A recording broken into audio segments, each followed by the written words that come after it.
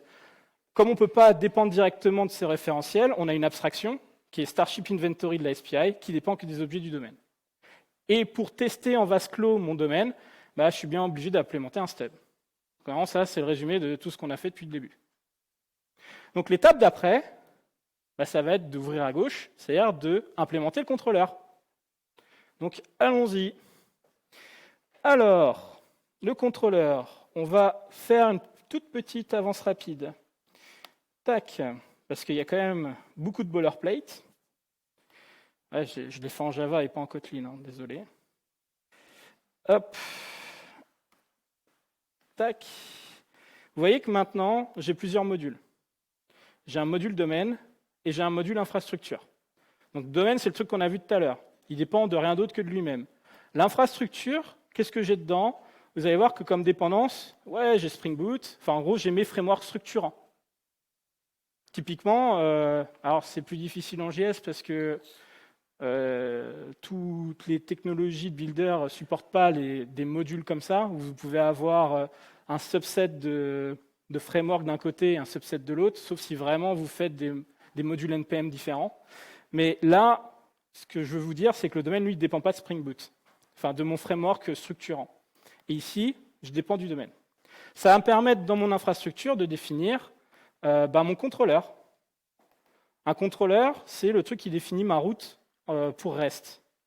Donc, qu'est-ce que j'ai là? Ça se bind sur RescueFleet, ça se bind sur la méthode post, et ça prend en paramètre un body, ici, qui sera dans le payload, qui va juste contenir un nombre de passagers. OK? Donc ça, c'est le contrat de mon contrôleur. Donc, encore une fois, on va être drivé par les tests, là, et mon test, il fait un post en JSON en REST sur RescueFleet. Donc, en fait, là, il se positionne comme un client externe vis-à-vis de mon application. Ça, c'est pour tester ma route, mon contrôleur. Ici, je devrais avoir, ça c'est le formalisme de mon JSON, enfin le format de mon JSON, et je devrais avoir le Faucon Millennium avec une capacité de transport de 6. Donc ça, on va devoir l'implémenter. Donc ici, le contrôleur n'ayant pas la logique métier, qu'est-ce qu'il faut que je fasse? J'appelle quoi? L'interface du domaine, merci. Donc c'est ça, l'assemble fleet. Donc l'assemble fleet, ça va être quelque chose que j'ai injecté dans mon contrôleur. Alors, je ne vais pas prendre ce type-là, mais plutôt l'interface, parce que c'est le contrat qui m'intéresse et pas l'implémentation. Et ici, je vais rajouter un constructeur pour que quelqu'un me donne cette instance. Le nombre de passagers, en fait, il vient de la requête HTTP. Donc voilà. Et là, ça ne fonctionne pas directement parce que c'est normal. C'est que ça me renvoie, en fait, un objet fleet, alors qu'il faut que je renvoie, une réponse entity de fleet. Si vous ne savez pas ce que c'est un wrapper qui simule ce qu'est une réponse HTTP. Donc là-dedans, j'ai le status code HTTP, j'ai les headers HTTP et le payload. Donc en fait, il y a juste un petit truc intermédiaire qu'il faut que je fasse, mais c'est spécifique à du Spring, ça. Il faut juste que je le wrap, c'est pas très intéressant, mais voilà. Donc là, normalement, j'ai fini l'implémentation de mon contrôleur. Mais il va falloir que je trouve un moyen de lui donner une implémentation qui est celle de mon domaine. Alors là, il y a plusieurs manières de faire. Notamment dans les frameworks qui supportent l'injection, ce que vous devez faire, c'est que vous devez aller dans notamment les choses que vous voulez rendre injectables et vous rajoutez, et vous rajoutez des annotations ou des trucs comme des @service par exemple, ou des @components. Alors ici, on ne va pas le trouver parce qu'il n'y a pas Spring dans mon domaine. Ici, je vais vous le mettre là. Enfin, je pense que ceux qui connaissent Spring, ils ont ça, @component. Il y a des trucs qui ressemblent beaucoup en Angular, c'est @service, je crois. Non? Ouais. Et en l'autre, j'ai oublié le truc que j'avais en tête. Mais ça, en fait, je ne peux pas l'utiliser dans mon domaine parce que c'est dépendant de Spring. Donc le problème, c'est comment je fais? Je vais faire en sorte d'inverser le problème, encore une fois. C'est que dans mon domaine, je vais créer mes propres annotations, ici, voilà, que j'ai appelé domaine service et stub. Ça sert de documentation. C'est de la documentation vivante. C'est-à-dire que pour les gens qui ne connaissent pas, on va dire, l'architecture hexagonale ou le domain-driven design, je vais leur dire, tu vois là, mon fleet assembler, c'est un domaine service. Tu ne sais pas ce qu'est un domaine service, c'est pas grave, en fait, je l'ai documenté. Tu l'as ici, tu as même un lien HTTP qui te donne de la doc. Mais en gros, pour vous expliquer rapidement ce que c'est une feature. Voilà. C'est juste du formalisme DDD. Mais c'est un deuxième propos, c'est que ça va permettre à mon framework externe d'apprendre mon domaine. C'est-à-dire que là, j'ai une configuration qui dit à mon framework, tu vas scanner en fait les annotations du domaine et tu vas considérer qu'elles sont injectables. Donc au lieu de polluer mon domaine avec des directives techniques qui permettent de faire de l'injection, je vais faire l'inverse. Alors, il y a des frameworks d'injection qui ne font pas de scanning comme ça, où c'est vous qui allez devoir, dans la partie technique, expliquer comment vous faites les instanciations. Et c'est lui, après, qui va gérer les instanciations. Si ça vous intéresse en JS, dans la conférence que je fais avec mon collègue Adrien Joly et mon collègue Jordan Nouri, on montre comment on fait ces injections en JavaScript, sans framework. Donc c'est architecturoplastie hexagonale, vous regarderez si ça vous intéresse. Bon bref, ça c'est... Je suis obligé de le faire là, mais je sais que ça c'est un peu spécifique à Spring, mais le reste ne l'est plus. Ok, donc là, normalement, je vais être en mesure de démarrer mon contrôleur. Parce qu'il va être capable, maintenant, d'injecter mon fleet assembler. Sauf qu'en réalité, j'ai un petit problème. C'est que pour instancier fleet assembler, il me faut une instance de Starship Inventory ici. Et je ne l'ai pas encore. Là, vous avez deux choix. Soit vous allez aller dans l'infrastructure et créer le client qui permet de faire les appels à Swappy. Donc là, vous avez un client REST. Et si vous faites ça, vous tombez dans un effet tunnel. Pourquoi? Parce que ça peut prendre du temps. Et là, vous venez de créer toute votre logique métier et tout votre contrôleur. Si vous voulez avoir plus de flexibilité et avoir du feedback sur ce que vous venez de créer, ce qu'on vient de faire, il faut le shipper en prod. Alors ça va vous paraître peut-être un peu bizarre, mais je vous invite à le faire parce que ça va vous permettre en fait d'éprouver votre logique métier, même si c'est sur des fausses données. Parce que là, on va devoir mettre un stub du coup, qui va faire semblant d'être Swappy, et qui va fournir des fausses données. Mais ça va nous permettre de valider la logique métier. Juste après ça, je fais un retour d'expérience là-dessus. Mais là, en fait, juste pour que vous sachiez, là, comme je suis passé sur une autre branche, en fait, le stub qui était dans le test, je l'ai externalisé. Et il est dans mon domaine métier maintenant. Il est ici, là, voilà. Et j'ai demandé à ce qu'on me l'injecte. Donc ça veut dire que maintenant, mon test du contrôleur, il va fonctionner. C'est pas all places, je ne sais pas pourquoi tu me fais ça. Voilà. Donc là, je l'exécute. Mais ça veut dire que mon application, elle est aussi utilisable. Enfin, elle va être limitée, mais elle va être utilisable. Alors je regarde juste que le contrôleur, son test, il passe. Yes. Donc ce qu'on va faire, c'est qu'on va déployer l'application. Et je la démarre sur mon poste. Voilà. Non, là, elle va démarrer. Et là, avec Postman, je vais simuler son utilisation. Donc, je peux faire un post sur mon URL Risk Fleet. Je lui passe 800 passagers à secourir. Et là, en fait, mon application est parfaitement utilisable, même si ce sont des fausses données. Ça, c'est un truc que moi, j'utilisais en prod, cette technique-là. Ça, en fait, ici, je viens de contracter de la dette technique. Parce que je n'ai pas implémenté mon vrai client Swappy, j'ai des fausses données. À quoi ça sert? Quand on a fait ça, à l'époque où j'étais chez Expedia, sur une application de réservation de train, pour le voyage, on s'est rendu compte qu'il fallait qu'on redéveloppe de zéro le back-end, parce qu'il était plus que legacy. Pourtant, il n'avait que 3 ans. Malheureusement. Oui, parce qu'il servait des payloads JSON compressés de 15 mégaoctets. Voilà. Et à ce moment-là, on avait les équipes mobiles qui faisaient « Hey, on arrive, on va consommer vos API ». 15 mégas compressés sur du Edge, autant vous dire que personne ne va utiliser l'app. Donc c'est une des raisons pour laquelle on a développé ce truc-là, parce que ça a été fait un peu n'importe comment.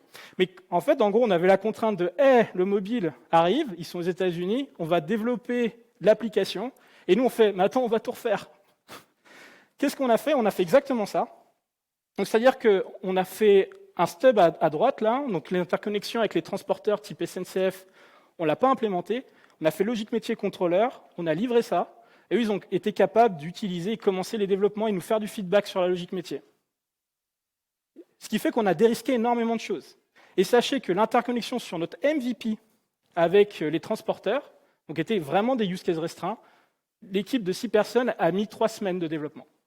Donc ça veut dire que là, on a permis de paralléliser les choses sans avoir à attendre l'implémentation complète en fait, de l'application.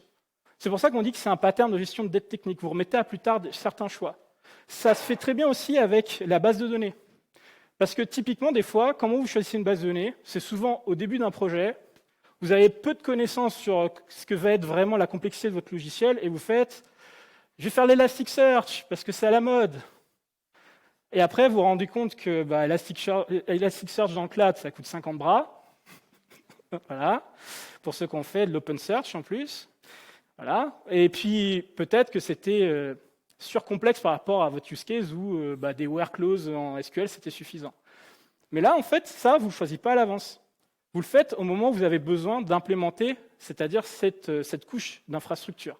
Vous avez votre logique métier, vous avez appris. Donc là, potentiellement, vous allez avoir de meilleurs paramètres pour faire vos choix. C'est aussi ça l'architecture hexagonale, c'est remettre à plus tard les choix, enfin, pas à plus tard, au moment où c'est pertinent de faire le choix. OK ? Donc, là, on a notre test d'intégration sur notre contrôleur qui utilise notre domaine à partir de son API, et le stub, j'ai dû le mettre dans le domaine. Donc, l'étape d'après, je pense que vous en convenez, ça va être de développer le client Swappy, là. Donc, hop, je vais vous présenter Swappy. C'est un vrai truc qui tourne en prod, c'est un référentiel sur l'univers Star Wars. Et il y a un endpoint qui nous intéresse, c'est Starships. Là. On va dire que c'est ça notre référentiel de vaisseau. Et voilà, bon, vous voyez que ça fonctionne. Donc c'est exactement ce qu'on va intégrer dans notre logiciel. Allons-y. Ah, j'ai oublié ce slide. Voilà. Alors ça, tout ça, c'est généré par Midjourney. Hein. Là, c'est pas une blague, c'est vrai. Hein. C'est super chiant à faire à Midjourney d'ailleurs. Et ça coûte super cher. Non, c'est pas vrai. Alors, allons-y. On va faire encore une avance rapide. Hop. On va aller ici. Ouais, il y a 12 minutes d'avance à côté. C'est ça, exactement. J'ai mon client Swappy qui est préparé. Vous voyez que j'ai un nouveau modèle dans mon infrastructure. Mon client Swappy, ici, il a... non, ça c'est mon test, excusez-moi. Mon client Swappy, il est là. Il implémente la SPI du domaine. Donc, ça veut dire qu'il va avoir cette méthode Starships. OK ? Il a aussi un REST template. Si vous ne savez pas ce que c'est un client HTTP, pour simplifier. Pour l'instant, il ne fait rien à part me renvoyer une liste vide. Donc, encore, on va l'explorer par le test. Et qu'est-ce que fait mon test ? Premier truc, c'est qu'il va implémenter un mock serveur de Swappy. Pourquoi ? Parce que je n'ai pas envie que mon test s'exécute contre le Swappy qui est déployé en prod. Si vous faites ça, votre CI/CD, elle va planter à chaque fois que Swappy ne répond pas. Donc, je pense que vous savez tous que c'est une bonne pratique, en fait, de ne pas dépendre de dépendance externe dans votre CI/CD. Donc, c'est pour ça, ici, j'ai un serveur qui simule Swappy. Donc là, en gros, je l'ai paramétré pour répondre sur les mêmes endpoints que Swappy, et j'ai capturé du JSON qui correspond à Swappy. Donc, il va me servir ce JSON sur ces URL qui sont préparamétrés. Pour vous donner un exemple de ce qu'est l'API de Swappy, ici, ça commence par « Ah, tiens, c'est paginé, super ». Mais ça, c'est intéressant parce que Swappy est paginé. Mais nous, on ne l'est pas. Donc, est-ce que nous, on doit l'être ? Au final, pas vraiment, parce que vous avez vu l'API tout à l'heure.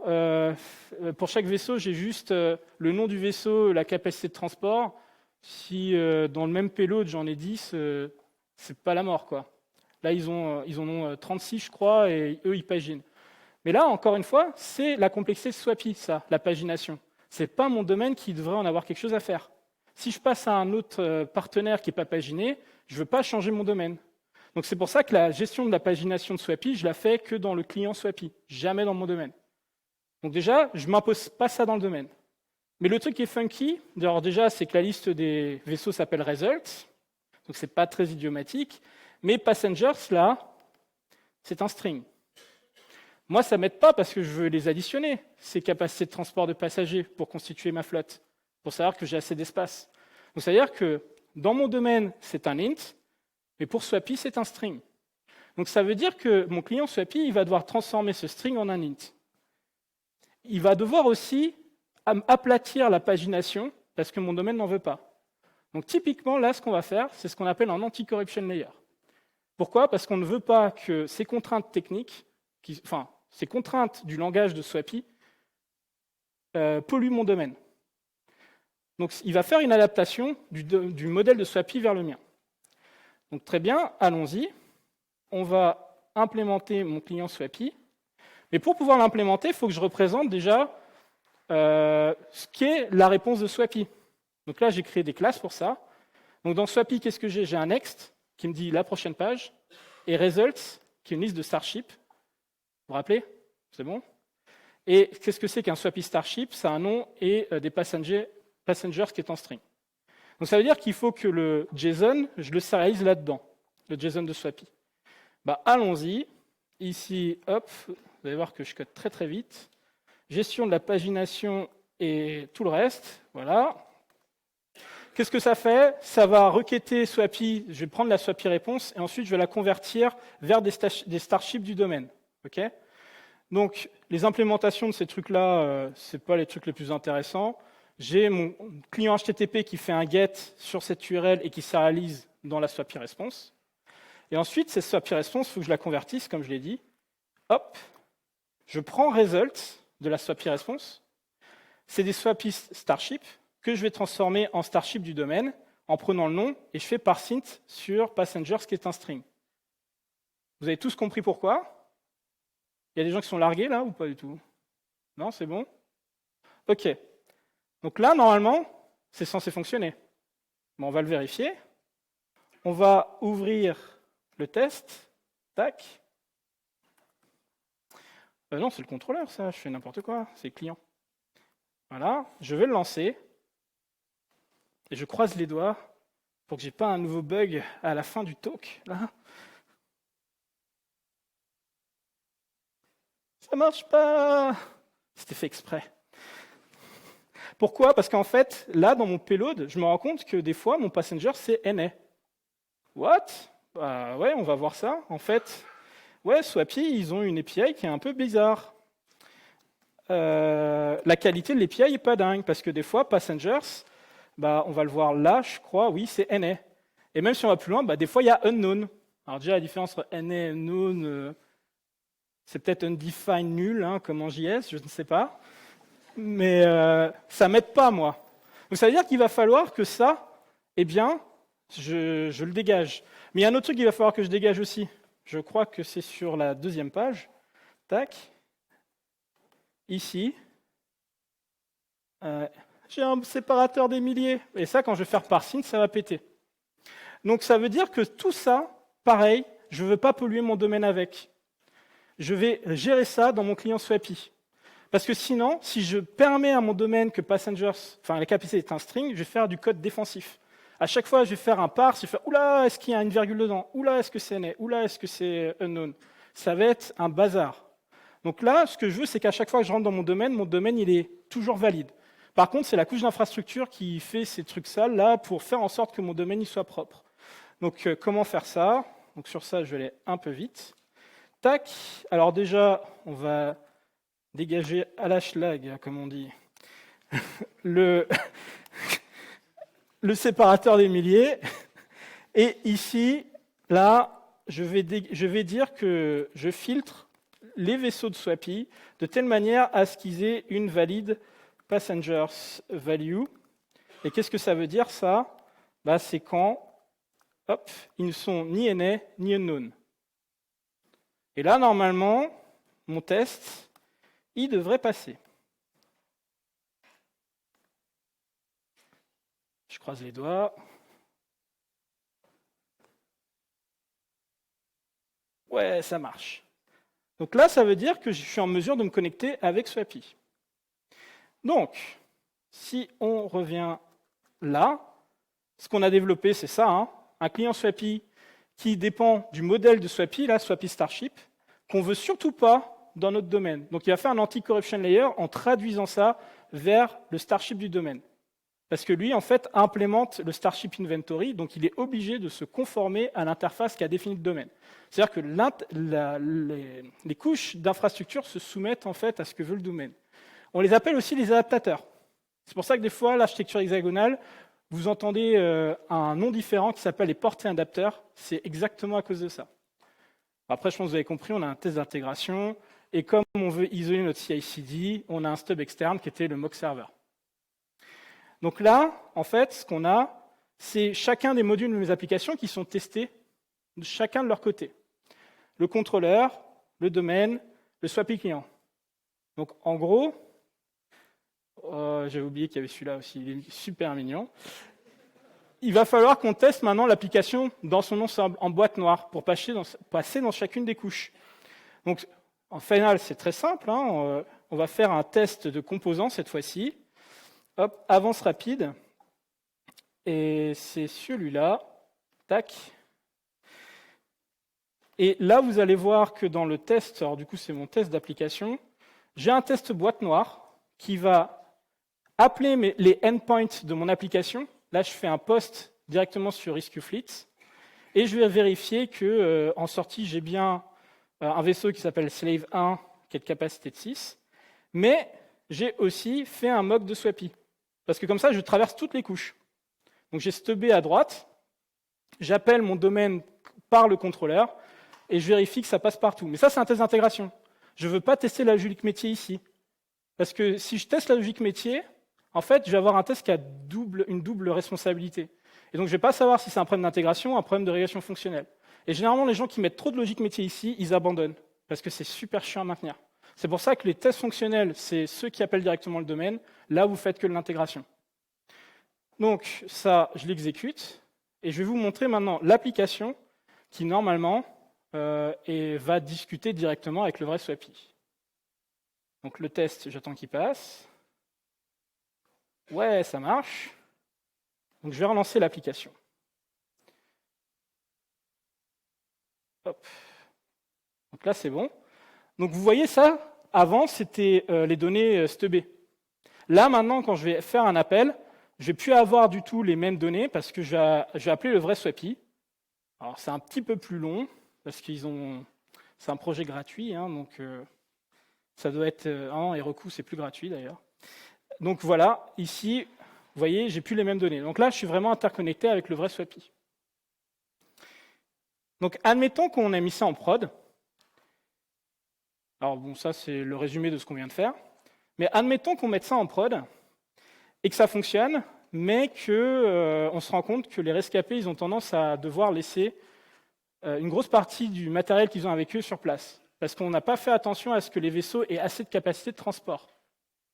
Donc, une petite étude nous a montré qu'il suffisait d'avoir une capacité par vaisseau d'au moins 100 000 m3 pour que ce soit suffisant. Donc, on a fait les modifications. Je vais vous montrer. Hop, là. Tac. C'est pas ça, c'est ça. Pour gérer une capacité de cargo, c'est-à-dire de transport de matériel. Donc, ça veut dire que la logique métier, elle a changé pour que maintenant, je définisse une capacité minimale pour mes vaisseaux. Et si ces vaisseaux-là ne respectent pas la capacité minimale, je les dégage, parce que je ne les veux pas dans ma flotte en fait, de sauvetage. Donc ça veut dire que quelque part, j'ai dû changer ma logique métier. Parce que ici, j'ai dû rajouter un cargo capacity dans mon Starship. Et là, il y a un petit smell. Parce qu'à côté, il y a capacity. Ça, c'est un peu confusant, on est d'accord? Ça ne se dit pas confusant. Mais c'est ambigu. J'aimerais bien d'appeler ça un passengers capacity. Et là, vous allez me dire, mais pourquoi il fait du renommage à ce stade de la conférence? Parce que je viens de péter mon consommateur. Ah oui, mon front-end vient d'exploser. Vous ne l'avez pas vu venir?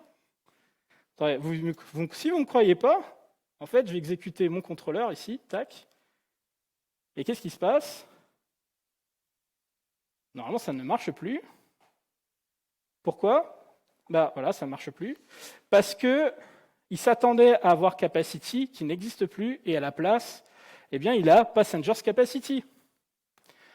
Oui, parce qu'en fait, comme mon contrôleur, il sérialise directement mon objet du domaine, fleet, ça veut dire que mes consommateurs sont dépendants de mon domaine. Si je change mon domaine métier, je pète mes consommateurs. C'est pas terrible. Là, il me manque une couche tampon. Donc cette couche tampon, je vais vous la montrer, et on va finir là-dessus. Elle est là. Qu'est-ce qu'elle fait? En fait, elle va créer une représentation de ce qu'est une ressource REST. Alors, il fallait dans le contrôleur. Vous voyez, je ne retourne plus directement une flotte, mais une fleet resource. Ma fleet resource, elle a une liste de Starship resources, et elle s'appelle capacity ici. Et dedans, je vais mettre passengers capacity. Pourquoi? Parce que je ne veux pas péter mes consommateurs. Donc ici, dans l'infrastructure, je suis obligé d'appeler ça capacity. Mais dans mon domaine, je peux continuer en fait je peux renommer ça comme je veux. Et plus tard, je vais pouvoir faire de la gestion de dépréciation des PI REST en disant ce champ, vous ne devez plus l'utiliser. Il faut utiliser maintenant un nouveau champ qu'on va rajouter. Par exemple, ici, je vais l'appeler passengers capacity. Voilà. Et pour les PI, on pourrait dire que dans un premier temps, je ne sais pas taper, voilà, on va dupliquer ce champ. Mais mon domaine, lui, il n'est pas pollué. C'est-à-dire que mon domaine, il n'a qu'un seul champ, en fait. Il n'y a que les PI où elle est double, il y a les deux. Et on peut dire à nos consommateurs, utilise le nouveau et pas l'ancien, et au bout d'un moment, je dégagerai l'ancien. Vous n'avez vraiment pas envie de faire de la gestion de version des PI REST dans votre domaine. Déjà, vous n'avez pas envie de faire la gestion de version des PI REST tout court. Donc, Et le truc, c'est qu'en plus, ce que j'aurais pu faire, c'est utiliser ici un truc comme Jackson pour dire, en fait, ça, sur le réseau, tu le remappes Toto. Voilà. Mais ça, c'est pareil, c'est pas mon domaine, il s'en fout. Demain, je passe à autre chose que un message broker RabbitMQ. J'ai juste à redévelopper ce module sans avoir changé mon domaine. Je pense que vous avez compris le truc. C'est que là, en fait, on fait aussi un anti-corruption layer dans l'autre sens, pour éviter que les contraintes qui sont liées à mes consommateurs viennent perturber mon domaine. Il y a cette couche-là qui fait SaaS et qui permet justement, avec mon Fleet Resource et Starship Resource, d'enquiller les modifications, voilà, sans péter mon domaine. Ça, c'est la big picture. Je ne vais pas la recommenter.